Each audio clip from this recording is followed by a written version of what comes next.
Al cierre con Andrés Mompotes. Amigos, bienvenidos al cierre del podcast de la Casa Editorial El Tiempo. Hoy es miércoles 17 de abril del año 2019. Soy John Torres, editor de Mesa Central, y estos son nuestros temas. El sorpresivo y sorprendente suicidio de Alan García en el Perú por el caso de Odebrecht. ¿Qué va a pasar con las investigaciones contra otros ex primeros mandatarios peruanos por ese mismo escándalo? El increíble caso de una persona en Tumaco que desenterraron 9 días después de haber muerto. Y el lío que se armó con una propuesta que hay en el plan de desarrollo que les permitiría a colombianos poder cambiar del fondo de pensiones que escogieron 10 años antes incluso de llegar a la edad de pensión. Soy John Torres, editor de Mesa Central. Comenzamos. La clave de las noticias. En el tema clave estamos con Sandra Ramírez, que es nuestra subeditora de Internacionales, y nos va a contar pues qué fue lo que pasó con Alan García, que es un personaje muy conocido, muy controvertido de la política latinoamericana.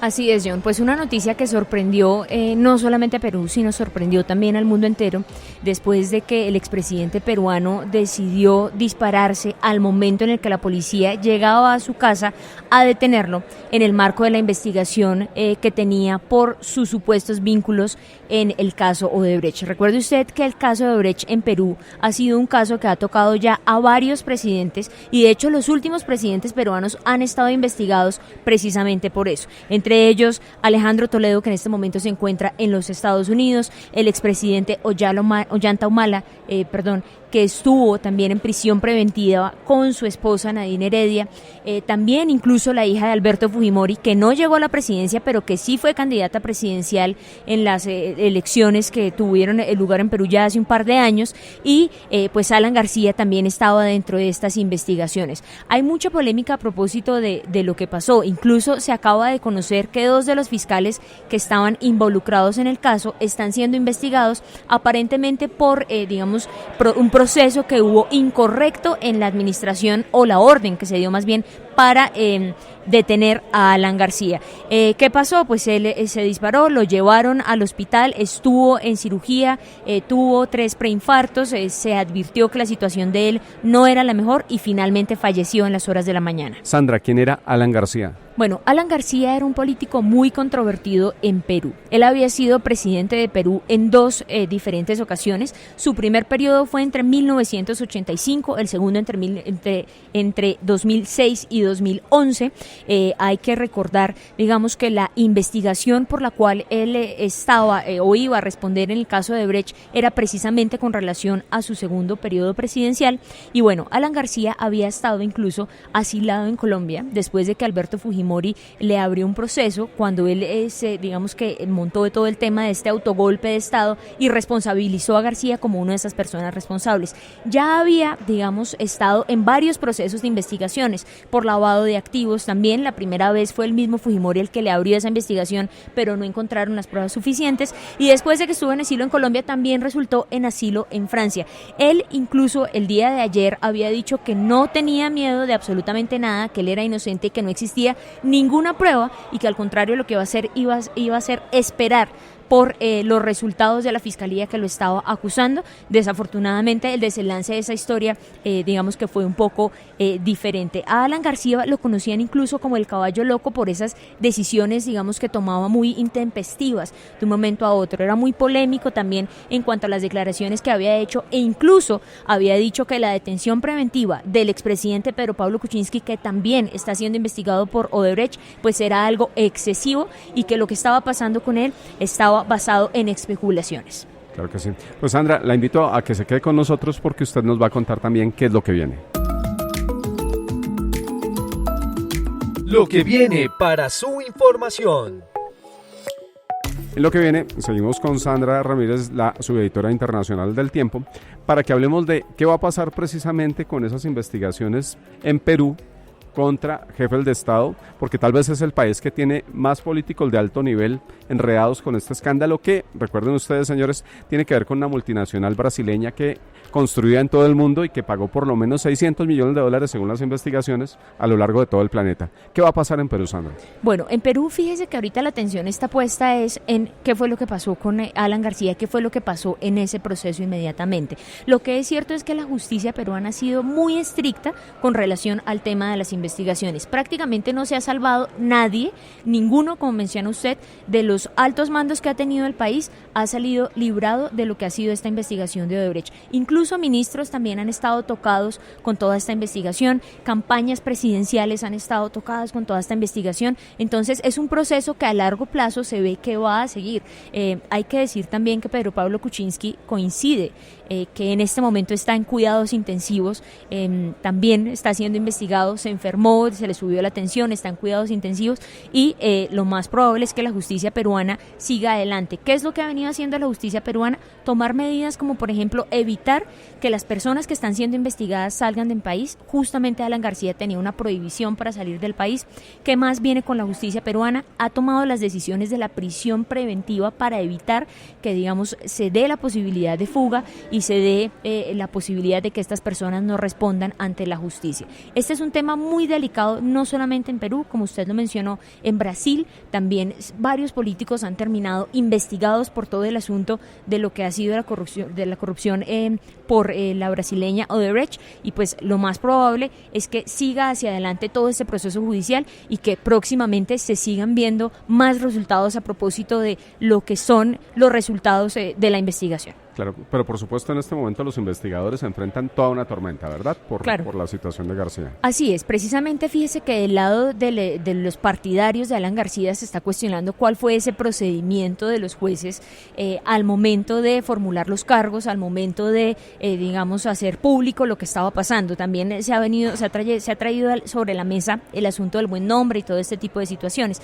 Lo cierto es que incluso Alan García había pedido asilo en Uruguay, pero Uruguay le negó la posibilidad del asilo después de que la justicia peruana presentó todas las pruebas a propósito de la investigación. Entonces, ¿qué es lo que se ve? Que hay mucha rigurosidad y también, se trabaja a un paso acelerado para tratar de conseguir estos resultados de manera muy efectiva y de manera pronta. Y ahora que sucedió lo de Alan García, pues digamos que también viene todo ese proceso de investigar qué fue lo que pasó. Ya las autoridades han dado un poco detalles de cómo fue que se llevó a cabo el procedimiento, de por qué fue que se tomó la decisión de su detención y cosas similares, digamos que también saliendo un poco a dejar claridad sobre qué es lo que pasó o qué fue lo que pasó el día de hoy. Claro que sí. Pues Sandra, muchísimas gracias por ayudarnos a entender este desenlace fatal de un hombre muy controvertido y muy conocido en la política latinoamericana. La cifra del día.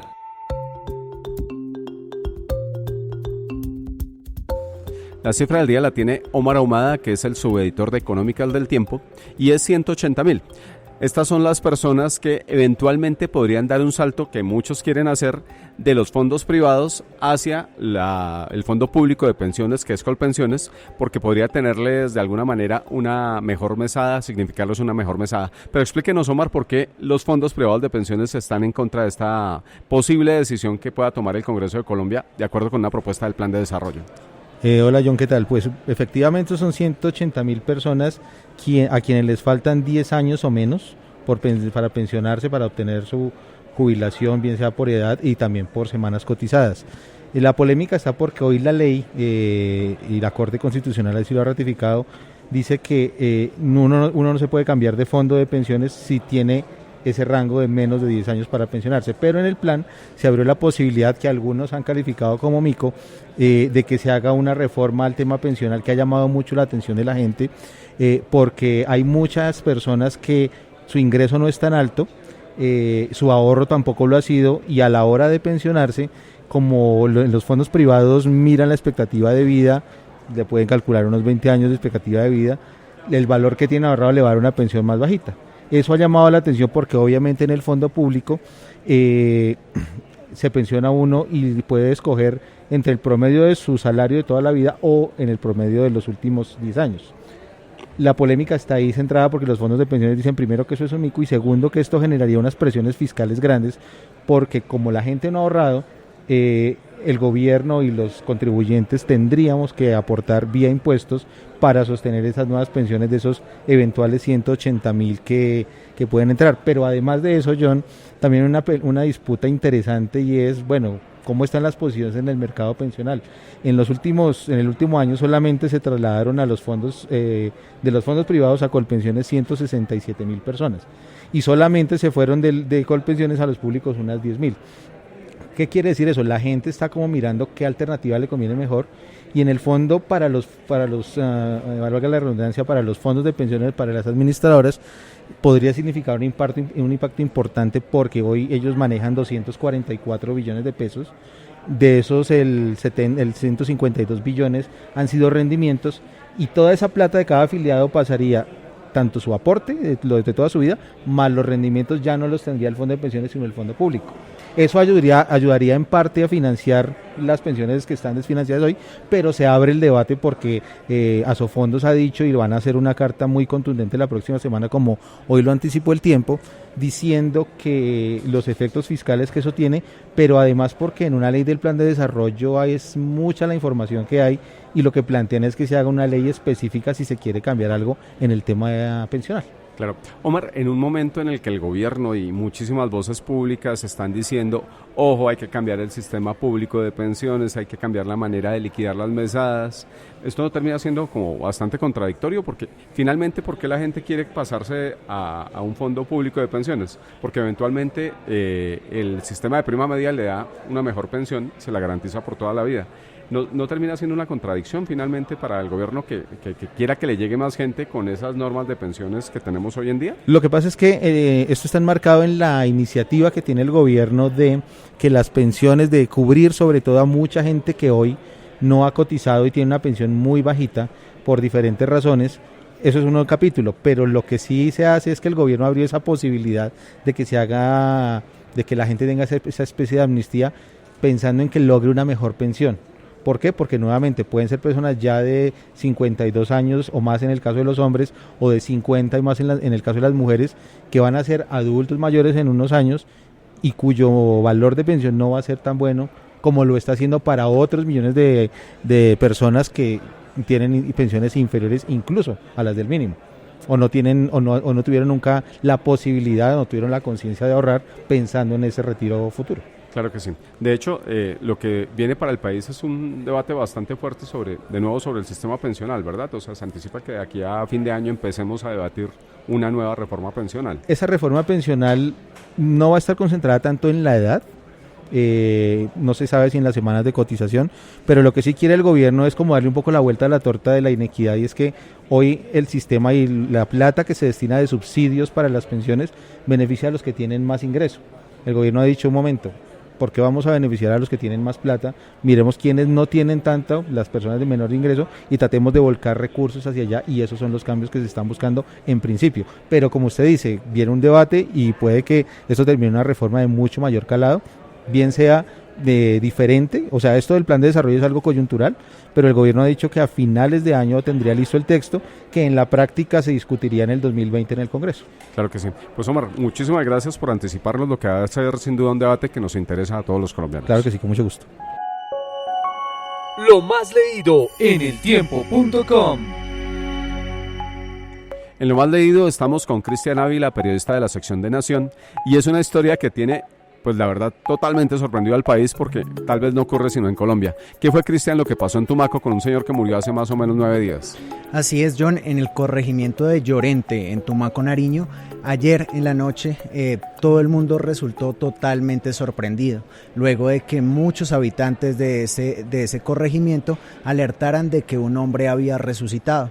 La noticia se regó como un boom por todo ese poblado y de inmediato las personas que dicen que estaban en el cementerio rompieron la tumba porque escuchaban gritos y sonidos extraños.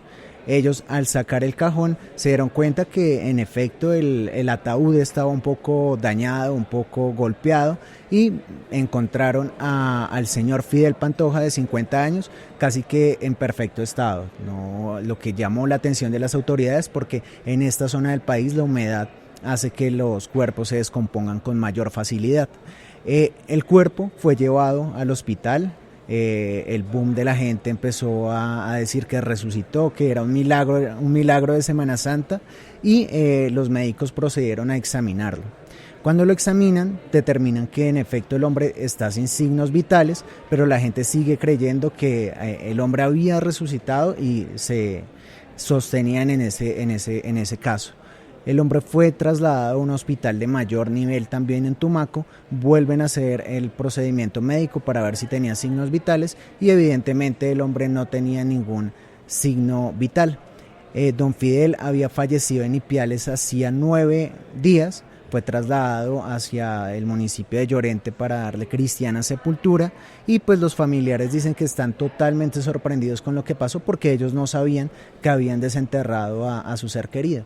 Entonces, ambos casos, la muerte y la supuesta resurrección, es un golpe duro para la familia. Ahora lo que están pidiendo es la necropsia del cuerpo para determinar si en efecto el hombre de pronto tenía un estado de catalepsia o qué pudo haber ocurrido con él. Claro que sí. ¿Y qué dicen las personas que desenterraron, Cristian, el cuerpo de don Fidel? Porque claramente pusieron a la familia en una situación muy complicada de enterrar 2 veces a un ser querido. Claro, lo que dice la gente en ese momento es que escuchaban esos gritos como de ayuda, como que sáquenme de aquí, y cuando lo sacan los sorprendía mucho que el ataúd estuviera abierto, prácticamente con la persona intacto, tenía un poco de quemaduras en el rostro, pero pues ellos dicen que ese ruido, esa bulla les como inspiró algo para sacar ese cuerpo. Ellos dicen que pues ellos creían que el hombre estaba vivo, pero pues digamos que cuando llegaron al médico, efectivamente era como de pronto sugestión lo que pudo haber ocurrido, pero el caso es que no, ni de chiste decir que el hombre resucitó, y se trata pues de un hecho bastante curioso que ocurrió acá en nuestro país. Claro que sí. Las razones de la muerte iniciales eran no violentas, eran... No, era un caso de una enfermedad pulmonar. Él, según cuentan vecinos, había estado trabajando con gasolina, y la gasolina se le habría de pronto pasado por sus fosas nasales. Eso le causó ciertos daños. A él lo llevan hasta Ipiales, y en Ipiales fallece. Él pierde gran cantidad de sangre, entonces tenía las plaquetas muy bajas, y ya el domingo hacia las 3 de la tarde los médicos en Ipiales lo declararon muerto. Claro que sí. Pues bueno, don Cristian, muchas gracias por contarnos esa historia del Lázaro colombiano que no fue. Así es, John. Escucha los podcasts del Tiempo también en Spotify.